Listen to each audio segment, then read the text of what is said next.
तर श्रावण महिन्यातला आज पहिला सोमवार आणि पहिल्या श्रावणी सोमवारानिमित्त आज शिवमंदिरं भाविकांच्या गर्दीनं फुलून गेली आहेत। राज्यभरातील शिवमंदिरांमध्ये दर्शनासाठी भाविकांनी गर्दी केली आहे। संभाजीनगरमधल्या घृष्णेश्वराच्या दर्शनासाठी पहाटेपासूनच भाविकांची मोठी गर्दी पाहायला मिळते।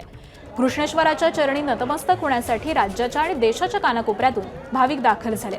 हर हर महादेवच्या जयघोषामध्ये घृष्णेश्वराचा परिसर दुमदुमलाय।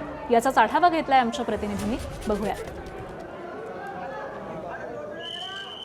घृष्णेश्वर 12 ज्योतिर्लिंगापैकी शेवटचं ज्योतिर्लिंग। आज श्रावणी सोमवार निमित्त घृष्णेश्वराचं दर्शन व्हावं ही प्रत्येक भाविकांची इच्छा असते आणि त्यासाठीच ही घृष्णेश्वर मंदिरामध्ये भाविकांची प्रचंड गर्दी झालेली आपल्याला पाहायला मिळते आहे।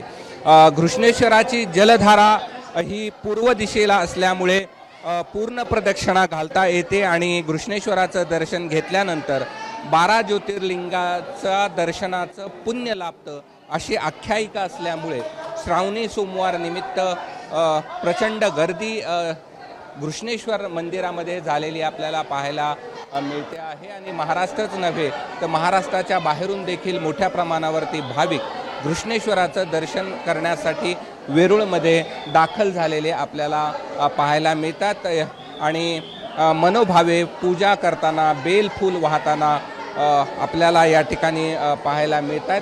प्रत्येक सोमवारी घृष्णेश्वरला दर्शन करण्यासाठी खूप मोठ्या प्रमाणावरती रांग लागलेली असते। आज जर तुम्ही येत असाल 1 ते 1.5 तास तुम्हाला रांगेत उभा राहिल्यानंतरच घृष्णेश्वराचं दर्शन होईल।